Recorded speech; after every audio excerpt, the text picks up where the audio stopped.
Hi, Dr. P. It's Bruce Hammond here, and this is the video for week 4 that we're working on for the stages of group development. And so I wanted to go over, as part of the assignment, exactly the different groups, stages within the group development, and a specific group that I would be interested in facilitating. And that would be at the opioid treatment center that I work at. I would be interested in facilitating a group within our client base. We offer several of them throughout the week, and this is one that I would be interested in becoming more involved with and facilitating. The group dynamics would be that of anyone that is trying to come off of opioids, and that could be fentanyl. There are some uses for people coming off of meth and any other opioids. And then we also use methadone as a form of pain management combined with the opioid reduction usage for the clients.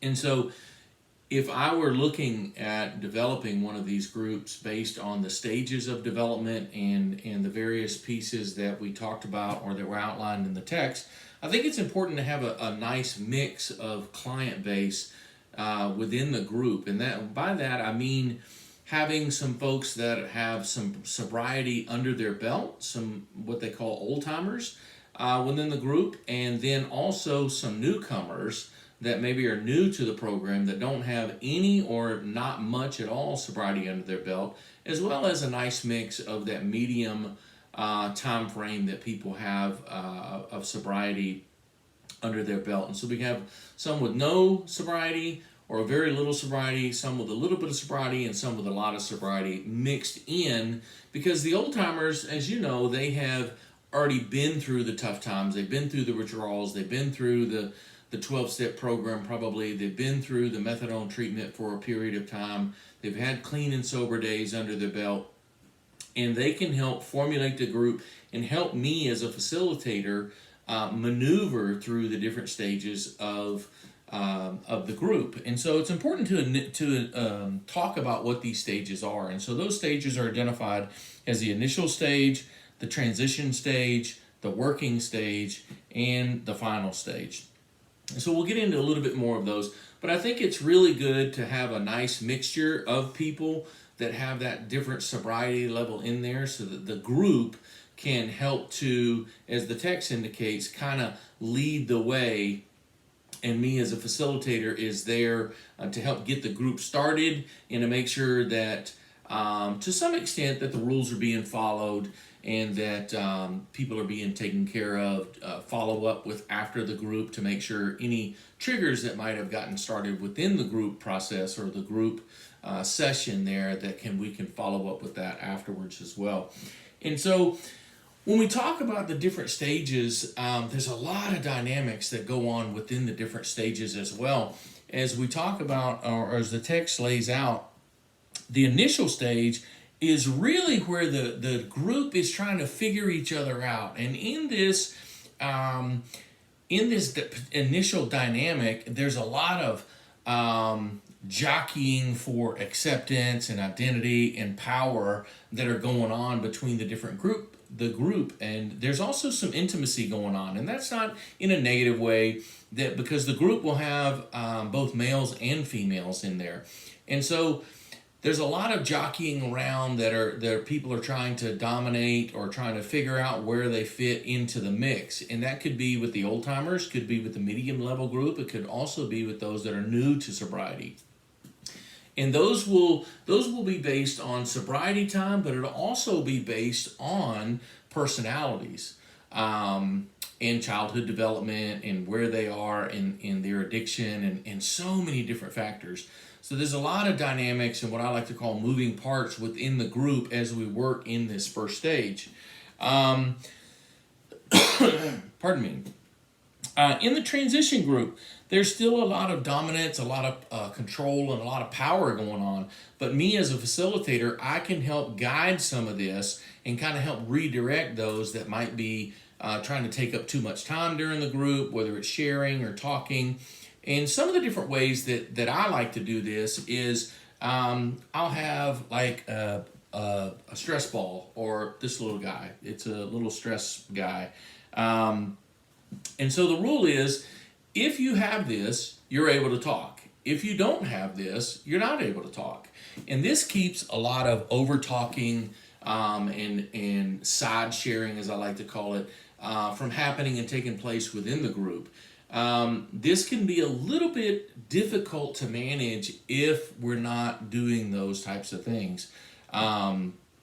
Side conversations and people talking loud and not paying attention. And it just gets a little disrespectful if we don't take care of those things. So in that transition stage, those things are going on, and there's a lot of struggling to figure out where people fit within the group, who they're going to associate with, who they're going to stay away from, who might be a trigger for them. A lot of different personality dynamics going on. And this is all before we get to the real meat and potatoes of it within the group of sharing or not sharing. And so it's an important stage for us as facilitators to be able to pay attention to. One of the things that I wanted to point out here is as the group grows, members become more committed to the group itself. So, I think it's important to keep groups from, 8 to 10 people in a group, and not let it get too much bigger than that, because it gets difficult to be able to share, because we have an hour timeline. So if you have an hour timeline, you got 10 people in there, everybody's going to get 6 or 7 minutes, and that's really about it at most to be able to share. Sometimes that's enough time, sometimes that's not enough time. And sometimes you'll have carryover, which is fine with me. But for some people who either have to get to work, have to pick up kids, we have to be respectful of the timelines that are going on. But as that group grows and they get more intimate with each other, which we identified in the first stage, in stage 2, this becomes a little bit more in-depth, and people get more committed to the group. They get committed to each other. They're starting to get to know each other, and they're feeling more comfortable with each other, as well as the dynamics that are going on. And it's really, really, really important that I, as a facilitator, pay attention to all of these different things that are going on within the group, because you don't want to have someone sitting over on the sidelines and not engaging, or not feeling as if they can engage. And so it's important that we, the old timers, so to speak, are also paying attention to this, but not leaning on the old timers for everything within the group, because they serve a certain role and they have a lot of years under their belt, but it's not their responsibility to run that group. That's my job as a facilitator.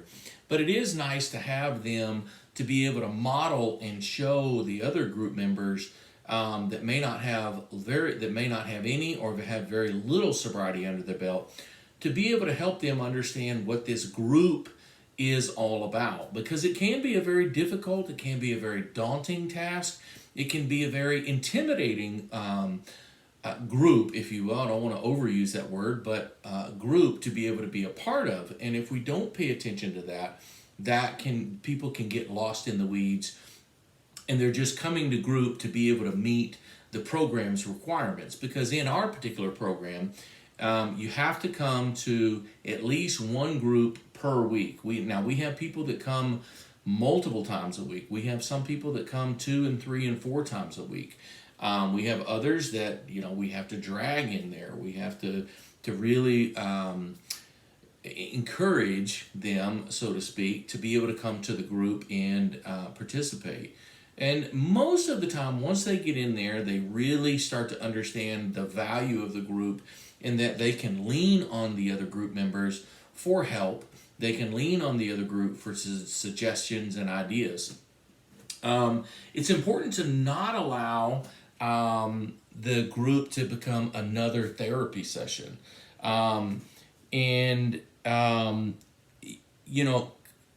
Confidentiality is one of the biggest things that we always stress within the group. And then how important it is to keep things open and honest. And again, the old timers are able to help direct these types of things where it gets a little out of bounds. So some of the skills that we talked about 2 weeks ago, I believe it was, some of the skills of a facilitator or a counselor that are really important for me to be able to pay attention to are going to be every single one of the 8 that are outlined in the text. And those are attending, paraphrasing, reflecting and feeling, summarizing, probing, my own self-disclosure, if that's something that I choose, which in my one of my other papers, I talked about how important I think self-disclosure is.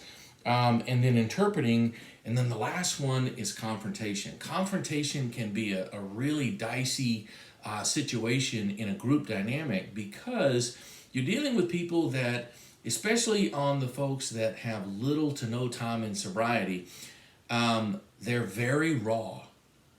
And most of the time, in my experience, you come across people that are new to sobriety or coming off of the drugs. They may still have some in their system floating around and it's affecting their behavior. But also, we're talking about confrontation in a very soft manner. We can't allow the group to come at each other in an aggressive way, condescending, demeaning way that's going to belittle someone. And number one, hurt their feelings. Emotions get heated and voices get raised and so on and so forth. But other people that may not want to come back to that type of environment. Some people are really committed and involved in the group process. They see the value, they see the benefit of the group, and that's a very sacred part of their therapy and recovery process. So we have to be very, very careful about those things. But I think each one of those 8 skills as a counselor or facilitator are going to be extremely important.